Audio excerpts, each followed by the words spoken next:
अध्याय 9 परम गुह्य ज्ञान।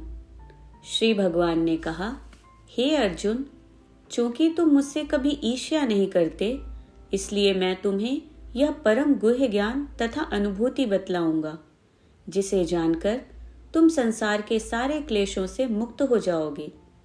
यह ज्ञान सब विधाओं का राजा है, जो समस्त रहस्यों में सर्वाधिक गोपनीय है। यह परम शुद्ध है, और चूंकि यह आत्मा की प्रत्यक्ष अनुभूति कराने वाला है, अतः यह धर्म का सिद्धांत है। यह अविनाशी है और अत्यंत सुखपूर्वक संपन्न किया जाता है। हे परंतप, जो लोग भक्ति में श्रद्धा नहीं रखते, वे मुझे प्राप्त नहीं कर पाते। अतः वे इस भौतिक जगत में जन्म मृत्यु के मार्ग पर वापस आते रहते हैं। यह संपूर्ण जगत मेरे अव्यक्त रूप द्वारा व्याप्त है। समस्त जीव मुझ में हैं, किंतु मैं उनमें नहीं हूँ। तथापि मेरे द्वारा उत्पन्न सारी वस्तुएं मुझ में स्थित नहीं रहती। जरा मेरे योग ऐश्वर्य को देखो। यद्यपि मैं समस्त जीवों का पालक अर्थात भर्ता हूँ और सर्वत्र व्याप्त हूँ, लेकिन मैं इस विराट अभिव्यक्ति का अंश नहीं हूँ, क्योंकि मैं सृष्टि का कारण स्वरूप हूँ।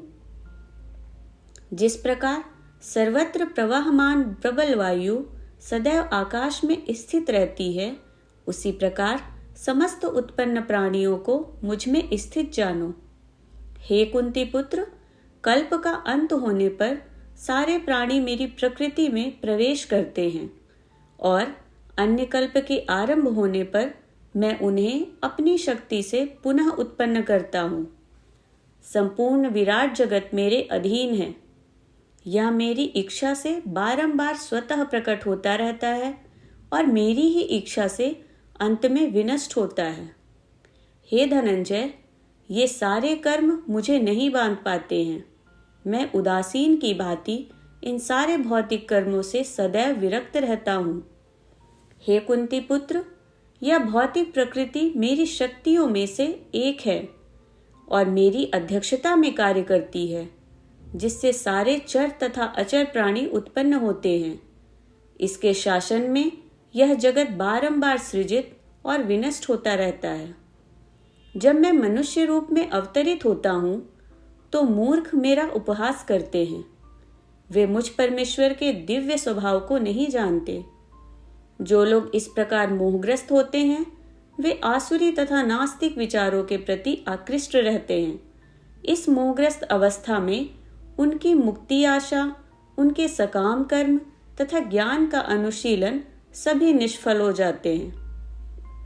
हे पार्थ, मोहयुक्त महात्मा जन दैवी प्रकृति के संरक्षण में रहते हैं। वे पूर्णतः भक्ति में निमग्न रहते हैं, क्योंकि वे मुझे आदि तथा अविनाशी भगवान के रूप में जानते हैं। ये महात्मा मेरी महिमा का नित्य कीर्तन करते हुए, दृढ़ संकल्प के साथ प्रयास करते हुए, मुझे नमस्कार करते हुए भक्ति भाव से निरंतर मेरी पूजा करते हैं। अन्य लोग जो ज्ञान के अनुशीलन द्वारा यज्ञ में लगे रहते हैं, वे भगवान की पूजा उनके अद्य रूप में, विविध रूपों में तथा विश्व रूप में करते हैं। किंतु मैं ही कर्मकांड, मैं ही यज्ञ, पितरों को दिए जाने वाला तर्पण, औषधि, दिव्य ध्वनि अर्थात मंत्र, घी, अग्नि तथा आहुति हूँ। मैं इस ब्रह्मांड का पिता, माता, आश्रय तथा पितामह हूँ। मैं ज्ञेय अर्थात जानने योग्य, शुद्धिकर्ता तथा ओंकार हूँ। मैं ऋग्वेद, सामवेद तथा यजुर्वेद भी हूँ। मैं ही लक्ष्य, पालनकर्ता, स्वामी, साक्षी, धाम, शरण स्थली तथा अत्यंत प्रिय मित्र हूँ। मैं सृष्टि तथा प्रलय, सबका आधार, आश्रय तथा अविनाशी बीज भी हूँ। हे अर्जुन, मैं ही ताप प्रदान करता हूँ और वर्षा को रोकता तथा लाता हूँ। मैं अमरत्व हूँ और साक्षात मृत्यु भी हूँ।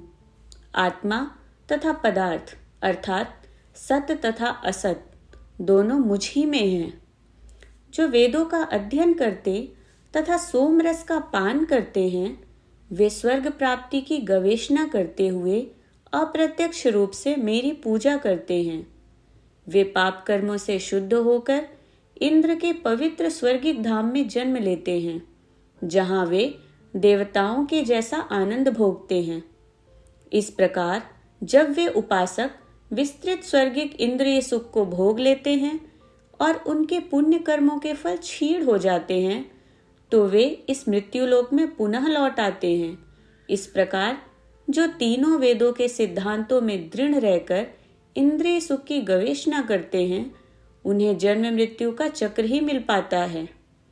किंतु जो लोग अनन्य भाव से मेरे दिव्य स्वरूप का ध्यान करते हुए निरंतर मेरी पूजा करते हैं, उनकी जो आवश्यकताएं होती हैं उन्हें मैं पूरा करता हूँ, और जो कुछ उनके पास है उसकी रक्षा करता हूँ। हे कुंती पुत्र, जो लोग अन्य देवताओं के भक्त हैं और उनकी श्रद्धा पूर्वक पूजा करते हैं, वास्तव में वे भी मेरी ही पूजा करते हैं, किंतु वे यह त्रुटिपूर्ण ढंग से करते हैं। मैं ही समस्त यज्ञों का एकमात्र भोक्ता तथा स्वामी हूँ। अतः जो लोग मेरे वास्तविक दिव्य स्वभाव को नहीं पहचान पाते, वे नीचे गिर जाते हैं। जो देवताओं की पूजा करते हैं, वे देवताओं के बीच जन्म लेंगे। जो पितरों को पूजते हैं, वे पितरों के पास जाते हैं। जो भूत प्रेतों की उपासना करते हैं, वे उन्हीं के बीच जन्म लेते हैं। और जो मेरी पूजा करते हैं, वे मेरे साथ निवास करते हैं। यदि कोई प्रेम तथा भक्ति के साथ मुझे पत्र, पुष्प, फल या जल प्रदान करता है, तो मैं उसे स्वीकार करता हूँ। हे कुंती पुत्र, तुम जो कुछ करते हो, जो कुछ खाते हो, जो कुछ अर्पित करते हो या दान देते हो, और जो भी तपस्या करते हो, उसे मुझे अर्पित करते हुए करो। इस तरह तुम कर्म के बंधन तथा इसके शुभ अशुभ फलों से मुक्त हो सकोगे। इस संन्यास योग में अपने चित्त को स्थिर करके तुम मुक्त होकर मेरे पास आ सकोगे। मैं ना तो किसी से द्वेष करता हूँ, ना ही किसी के साथ पक्षपात करता हूँ। मैं सबों के लिए समभाव हूँ, किंतु जो भी भक्ति पूर्वक मेरी सेवा करता है, वह मेरा मित्र है, मुझ में स्थित रहता है और मैं भी उसका मित्र हूँ। यदि कोई जघन्य से जघन्य कर्म करता है, किंतु यदि वह भक्ति में रत रहता है, तो उसे साधु मानना चाहिए, क्योंकि वह अपने संकल्प में अडिग रहता है। वह तुरंत धर्मात्मा बन जाता है और स्थायी शांति को प्राप्त होता है। हे कुंती पुत्र, निडर होकर घोषणा कर दो कि मेरे भक्त का कभी विनाश नहीं होता है। हे पार्थ, जो लोग मेरी शरण ग्रहण करते हैं, वे भले ही निम्न जन्मा स्त्री, वैश्य अर्थात व्यापारी तथा शूद्र अर्थात श्रमिक क्यों ना हो, वे परम धाम को प्राप्त करते हैं। फिर धर्मात्मा ब्राह्मणों, भक्तों तथा राजर्षियों के लिए तो कहना ही क्या है। अतः इस क्षणिक दुखमय संसार में आ जाने पर मेरी प्रेम भक्ति में अपने आप को लगाओ।